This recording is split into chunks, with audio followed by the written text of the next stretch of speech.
السلام علیکم ورحمۃ اللہ وبرکاتہ۔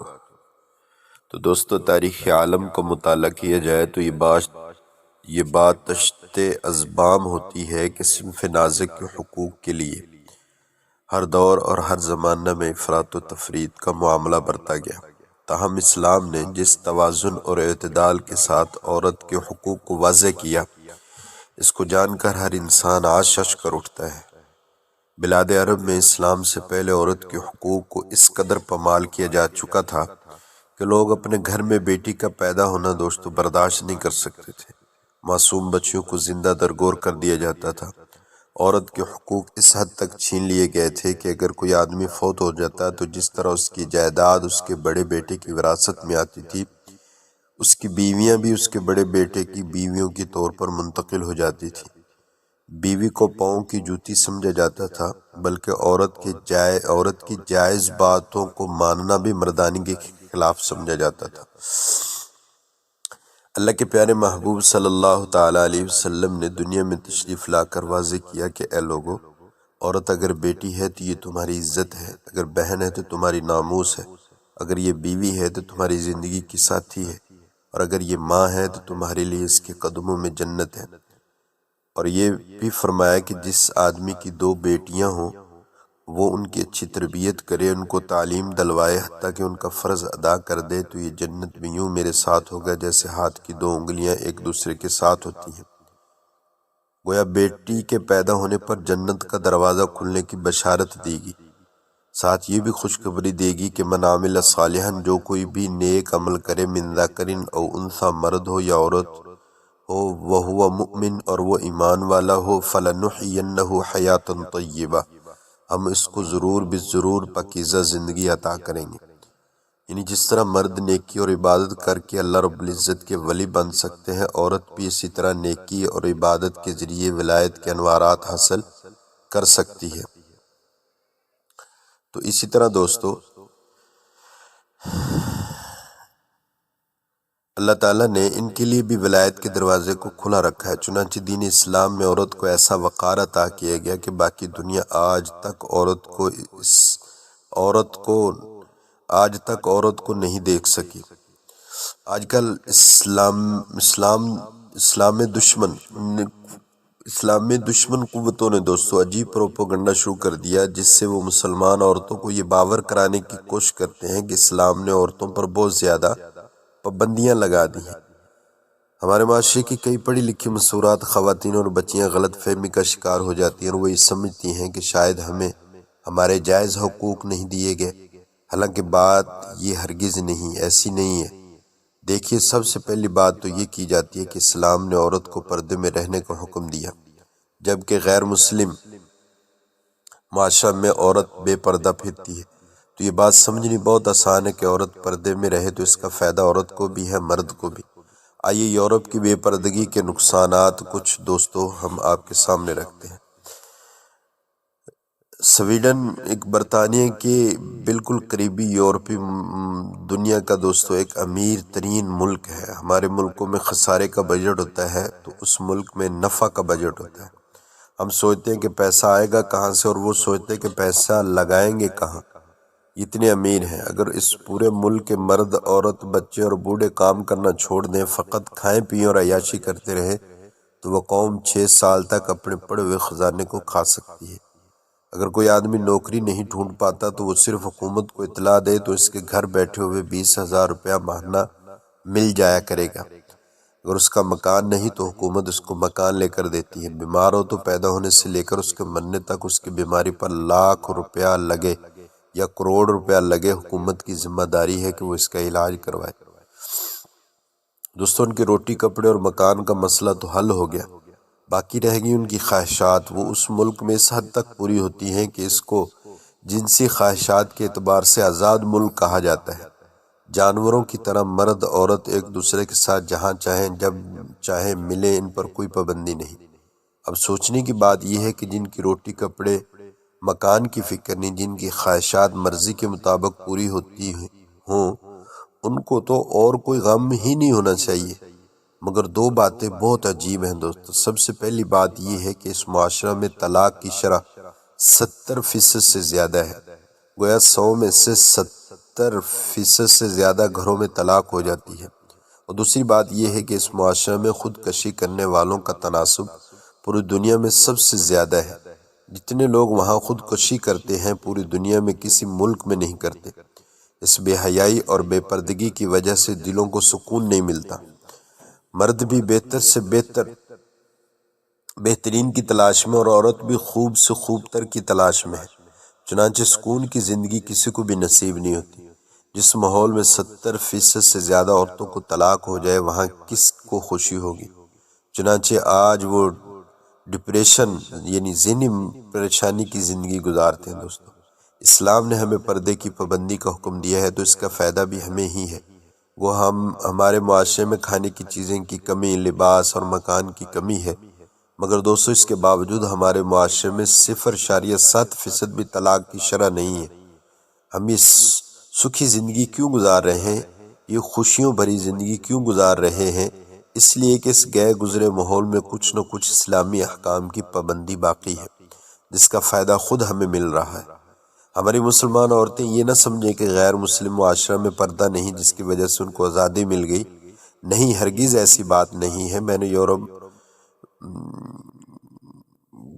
یورپ کے ایک بہت بڑے مفتی صاحب فرماتے ہیں کہ میں نے ایک یورپ میں ایک فیکٹری کے اندر ایک بات دیکھی کہ سامان اٹھا کر ایک جگہ سے دوسری جگہ پہنچانے کے لیے 4 لڑکے تھے، وہ بھی بوریوں کو کمر پر رکھ کر لے جا رہے تھے، اور 2 لڑکیاں تھیں، انہوں نے بھی کمر پر اپنی بوری اٹھائی ہوئی تھی اور وہ بھی چل رہی تھی۔ تو میں نے اس فیکٹری کے مینیجر سے کہا کہ یہ کیا ہے کہ آپ نے لڑکیوں کو یہ کام دے دیا؟ وہ کہنے لگا جی اگر یہ کام نہیں کریں گی تو پھر کھائیں گی کہاں سے؟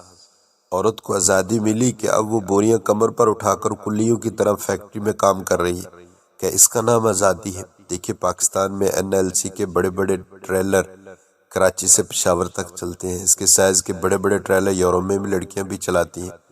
جس طرح ڈرائیور راستے میں کسی جگہ رات ہونے پر چائے پانی پی لیتے ہیں اور 4 پائی بستر کرائے پر لے کر سو جاتے ہیں، بالکل اسی طرح 4 پائی بستر کرائے پر لے کر ڈرائیور لڑکیاں سو جاتی ہیں۔ یا عورت کو عزت ملی یا ذلت ملی، فیصلہ آپ پر خود ہے، خود کر لیجیے۔ دوستو، اسلام نے عورت پر روزی کمانا زندگی میں کبھی فرض نہیں کیا۔ بیٹی ہے تو باپ کا فرض ہے کہ وہ بیٹی کو روٹی کما کر کھلائے، اگر بہن ہے تو بھائی کا فرض ہے کہ کما کر لائے، اگر بیوی ہے تو خاوند کا فرض ہے کہ کما کر لائے، اگر ماں ہے تو اولاد کی ذمہ داری ہے کہ وہ کمائے اور اپنی ماں کو لا کر کھانا کھلائے۔ گویا عورت پر پوری زندگی میں اسلام نے روزی کمانے کا بوجھ نہیں ڈالا، بلکہ اس کی قریبی محرم مردوں کی ذمہ داری لگائی کہ تم نے کمانا ہے اور اس عورت کو گھر میں لا کر دینا ہے۔ یہ گھر کی ملکہ بن کر رہے گی، بچوں کی تربیت کرے گی اور گھر کے اندرونی زندگی کے تمام معاملات کو سنبھالے گی۔ اب بتائیے کہ کس معاشرے نے عورت کو زیادہ آسانی کی زندگی دی، اسلام نے یا دوسرے ممالک نے؟ دوستو، اگر آپ غور کریں تو یہ بات بہت واضح نظر آئے گی کہ اسلام نے صنف نازک کے ساتھ نرمی کا معاملہ برتا ہے، اس لیے کہ مرد کو اللہ تعالیٰ نے طاقت دی، عورت کو اس کے مقابلے میں جسمانی اعتبار سے دوستوں کمزوری دی ہے، نزاکت دی ہے۔ لہذا عورت کی ذمہ داریاں بھی اس طرح کی ہیں جس طرح اللہ تعالیٰ نے اس کا جسم بنایا، اور مرد کی ذمہ داریاں بھی اس طرح کی ہیں جس طرح اللہ تعالیٰ نے اس کا جسم سخت جان بنایا۔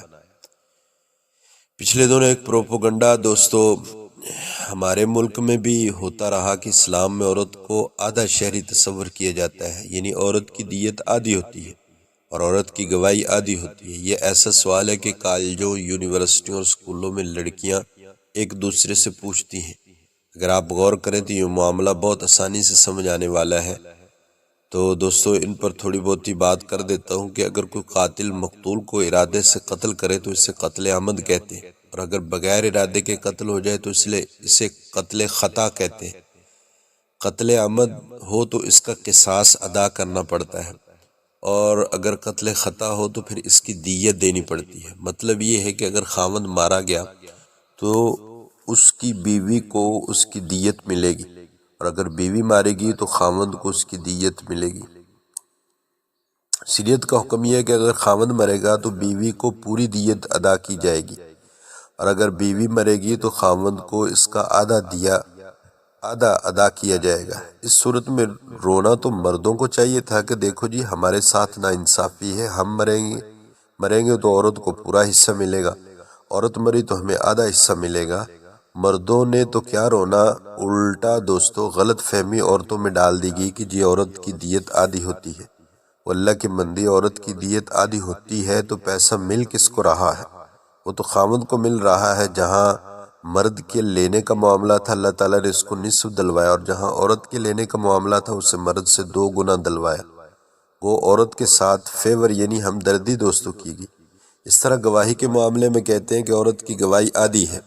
آپ نے دیکھا ہوگا لوگ اپنی آنکھوں کے سامنے قتل ہوتے دیکھتے ہیں لیکن گواہ نہیں بنتے، اس لیے کہ جی کون مصیبت میں پڑے، کون گواہیاں بھگتے، کون چکر لگایا عدالتوں کے، اور پھر قاتلوں کے ساتھ دشمنی کون لے۔ دیکھنے میں بھی آیا ہے کہ لوگ تو عدالت کے اندر گواہوں کو قتل کر دیا کرتے ہیں، ان کی جان، مال، عزت و آبرو ہر چیز خطرہ میں ہوتی ہے۔ گویا گواہی دینا ایک بوجھ ہے، اس لیے کئی لوگ اس بوجھ کو ادا کرنے سے کتراتے ہیں اور دیکھنے کے باوجود خاموش ہو جاتے ہیں، کسی کو کچھ نہیں کہتے۔ جہاں مرد نے گواہی دینی تھی تو حکم دیا کہ تمہاری گواہی پوری گواہی ہوگی، تمہارے سر پر پورا بوجھ رکھا جائے گا۔ عورت نے گواہی دینی تھی تو فرمایا ہم پورا بوجھ تمہارے اوپر نہیں رکھتے، تم 2 عورتیں آدھا بوجھ مل کر اٹھا لو، تاکہ اگر کوئی تمہاری ساتھ دشمنی کرے تو وہ خاندان کے ساتھ نہیں بلکہ 2 خاندانوں کے ساتھ دشمنی لے رہا ہے۔ تمہارے اوپر جو بوجھ آئے گا وہ آدھا بوجھ ہوگا۔ گویا عورت کے ساتھ نرمی کر دی گئی، ورنہ اگر عورت کو کہہ دیا جاتا کہ آپ نے پوری گواہی دینی ہے تو یہ پھر روتی پھرتی کہ جی اتنی بڑی ذمہ داری میرے سر پہ ڈال دی۔ اللہ تعالیٰ نے عورت کے ساتھ نرمی کا معاملہ کیا کہ گواہی دینے کا وقت آیا، بوجھ اٹھانے کا وقت آیا تو کہا اب 2 خاندان مل کر یہ بوجھ اٹھا لیں تاکہ عورت کو تحفظ زیادہ مل سکے، اس کی جان، مال، عزت، آبرو کی حفاظت ہو سکے۔ اگر ان دونوں مسائل پر غور کریں تو صاف طور پر واضح ہوگا کہ اللہ تعالیٰ نے عورت کے ساتھ نرمی کا معاملہ کیا۔ ایک دفعہ دوستو نبی صلی اللہ علیہ وسلم کی خدمت میں خاتون آ کر عرض کرنے لگی اللہ کے نبی، مرد لوگ تو نیکیوں میں ہم سے بہت آگے بڑھ گئے۔ پوچھا وہ کیسے؟ کہنے لگی کہ جی یہ کہ آپ کے ساتھ جہاد میں شریک رہتے ہیں، ساری رات جا کر دشمن کے سرحد پر پہرا دیتے ہیں، اور ہم گھروں کے اندر ان کے بچوں کی پرورش کرتی رہتی ہیں، ان کو پکا کر کھلاتی رہتی ہیں، ان کی تربیت کا خیال کرتی ہیں، ان کے جان و مال، عزت و آبرو کی حفاظت کرتی ہیں۔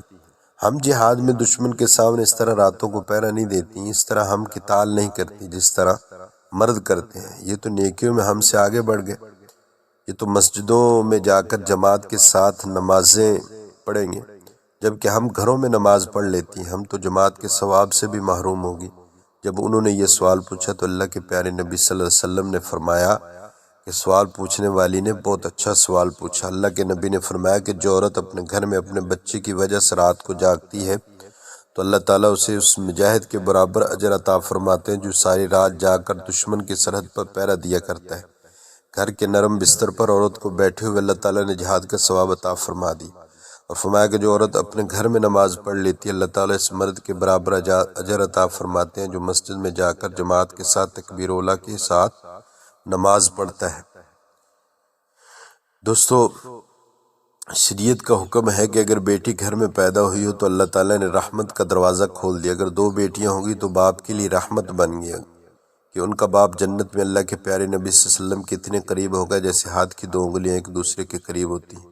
جس سے پاک کا مفہوم ہے کہ جب کوئی کنواری لڑکی مر جاتی ہے، ماں باپ کے گھر رہتی تھی، فوت ہوگی تو قیامت کے دن اللہ تعالیٰ اس کو شہداء کی قطار میں کھڑا فرمائیں گے، اس لیے کہ یہ کنواری تھی، یہ ماں باپ کے گھر رہ رہی تھی، اس نے اپنی عزت و عفت کی حفاظت کی، ابھی اس نے خاوند کا گھر نہیں دیکھا تھا، وہ عیش و آرام نہیں دیکھے اس نے جو خاوند کے ساتھ مل کر انسان کو نصیب ہوتے ہیں۔